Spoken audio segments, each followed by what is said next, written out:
करना बंद करो, बंद करो, बंद करो, अवैध वसूली करना बंद करो, बंद करो, बंद करो। लोकसभा न विधानसभा, सबसे बढ़िया ग्राम सभा, लोकसभा न विधानसभा, सबसे बढ़िया ग्राम सभा, लोकसभा न विधानसभा, सबसे बढ़िया ग्राम सभा। एसडीएम हाय हाय, हाय हाय हाय हाय, एसडीएम हाय हाय, हाय हाय हाय। छत्तीसगढ़ पंचायती राज अधिनियम 1993 के अनुसार जो भी पंचायत में या ग्राम सभा के द्वारा डिसीजन लिया जाता है वो सर्वोपरि होता है ग्राम सभा का, क्योंकि ये 5वीं अनुसूचित क्षेत्र के अंदर आता है। यहाँ जो भी ग्राम सभा में डिसाइड किया जाता है, जो भी बात का निर्णय लिया जाता है, उसको सर्वोपरि कहा जाता है। इसी प्रकार से यहाँ पे नाका समिति चला रहा था, जिसको अधेय रूप से घोषित कर दिया गया, लेकिन वो पूरा ग्राम सभा के नेतृत्व में। लेकिन देख सकते हैं अभी इधर आइए, मैं आपको दिखाता हूँ हो रहा है। इधर 5वीं अनुसूचित क्षेत्र है। क्षेत्र है, हम क्यों सूचना दें? जब ग्राम सभा यहाँ पे सब खुद मजबूत है, पावर है ग्राम सभा को, तो क्यों हम किसी का परमिशन लें? सुनेंगे हम क्या? ये पास है। इधर सर क्या दिक्कत है आप बताइए, जिस कारण से यहाँ पे आप धरना बैठे? यहाँ पे हम इसलिए आज धरने पे बैठे हैं, जो हमारे लोहंडीगुड़ा क्षेत्र के एसडीएम साहब है, उनके लिए खाने पीने की व्यवस्था नहीं किया गया। कब 15 तारीख को तो उन्होंने 1 घंटे के अंदर नोटिस निकाला और कहा गया कि जो चित्रकूट में पर्यटन स्थल पे जो नाका समिति चल रहा है वो अवैध तरीके से वसूल किया जा रहा है। इसके पहले जो चल रहा था, जो पुराना समिति है, जो ग्रामीण पर्यटन समिति, वो जो गांव के वार्ड पंच और 2-4 गांव के बेरोजगार युवा चला रहे थे, लेकिन उनके द्वारा आर्थिक अनियमितता पाई गई थी। इसलिए ग्राम सभा बिठा के पूरे गांव के लोग ने निर्णय लिया था कि जो पुराना समिति है उसको भंग करके ग्राम पंचायत और अस्थायी न्याय समिति बना के संचालित किया जाएगा। लेकिन जो एसडीएम है, जो तहसीलदार है और जो यहाँ के विधायक है, सांसद है, उनके दबाव में एसडीएम, तहसीलदार और जो 15 तारीख को सीएम साहब के कोई फैमिली के मेंबर आए थे, उनके लिए खाने पीने की व्यवस्था नहीं किया गया था और एसडीएम के द्वारा भी खाने पीने की व्यवस्था की मांग की गई थी। उसकी मांग पूरा नहीं होने के कारण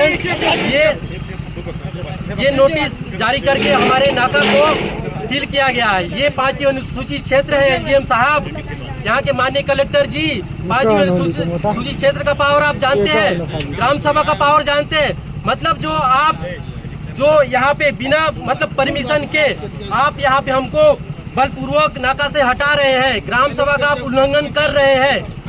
क्या आप हाईकोर्ट को नहीं मानते? जो 18 अप्रैल 2013 का जजमेंट है हाईकोर्ट का, ना लोकसभा ना विधानसभा, मतलब आप हाईकोर्ट को नहीं मानते, मतलब आप ग्राम सभा को नहीं मानते। कलेक्टर साहब, एसडीएम साहब, ये हमारा पावर है, ये हमारा अधिकार है। हमारे ग्राम पंचायत में, हमारे ग्राम सभा में किस तरह से व्यवस्था करना है, कौन यहाँ पे संचालित करेगा, कितना हम कर देंगे। और मैं एक ग्राम पंचायत का सरपंच हूँ और सरपंच होने के नाते छत्तीसगढ़ पंचायत राज अधिनियम 1993 के तहत मुझे भी ग्राम पंचायत को भी अधिकार दिया गया है, धारा 77 धारा 2 के तहत, कि यहाँ पे जो प्रवेश शुल्क है, जो बाहर से गाड़ियाँ आ रही है, उनको टैक्स लिया जा सकता है। ना एसडीएम साहब ग्राम पंचायत को मार रहे हैं, ना ग्राम सभा को मार रहे हैं। तो सर ये बताइए कि किस वजह से प्रतिबंधित कर दिया गया है नाका को? आपके द्वारा क्या संकेत दिया गया है, क्या बताया गया है ऊपर से प्रशासन द्वारा? प्रशासन द्वारा ये कहा जा रहा है कि अवैध वसूली कर रहे हो।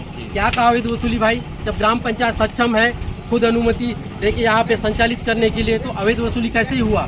ग्राम सभा में हम लोगों ने निर्णय लिया था कि यहाँ जो पुराना समिति है उसको भंग करके गाँव के बेरोजगार युवाओं के द्वारा संचालित किया जाएगा, तो अवैध वसूली कैसे ही हुआ?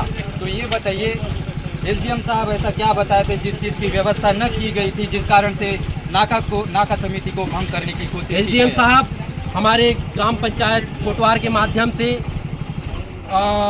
व्यवस्था करने के लिए बोले थे, राशन पानी व्यवस्था करने के लिए बोले थे। उनके कोई फैमिली आ रहे थे कि कोई मंत्री आ रहे थे, हमको तो नहीं पता, लेकिन उनके द्वारा व्यवस्था करने बोला जा रहा था ग्राम पंचायत को, जो नाका चला रहा है। अगर हम व्यवस्था कर देते तो वो नोटिस नहीं निकालते।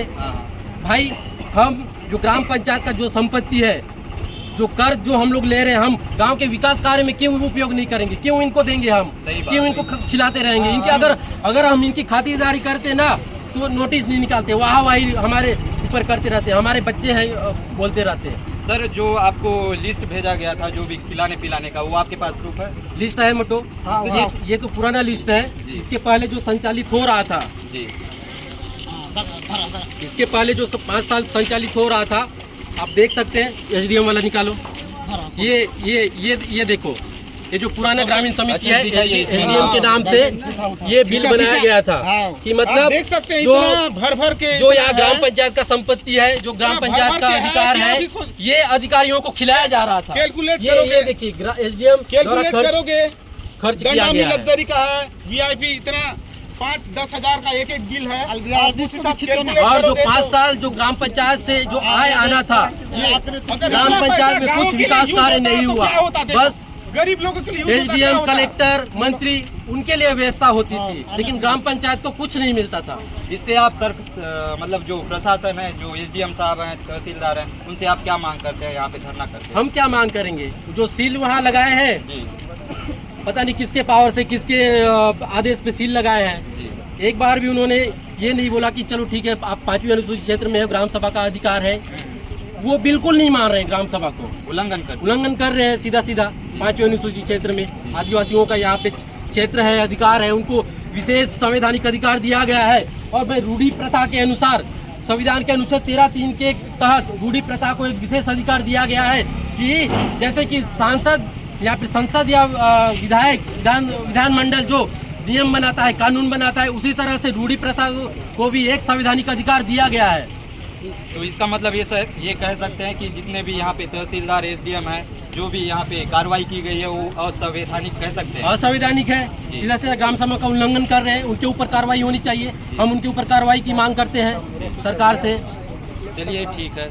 तो देख सकते हैं किस प्रकार से यहाँ पे शासन प्रशासन अपनी जो शक्तियाँ का कैसे दुरुपयोग किया जा रहा है। तो ये बात ऊपर तक जानी चाहिए, यहाँ सरकार को भी जानना चाहिए कि कैसे 5वीं अनुसूचित क्षेत्र के अंदर जो पंचायत की जो अधिनियम है उसको उल्लंघन किया जा रहा है। जो भी संवैधानिक रूल्स एंड रेगुलेशन है वो सबका यहाँ पे कोई पालन नहीं किया गया, नहीं जा रहा है। तो मिलते हैं आपको एक नई अपडेट के साथ।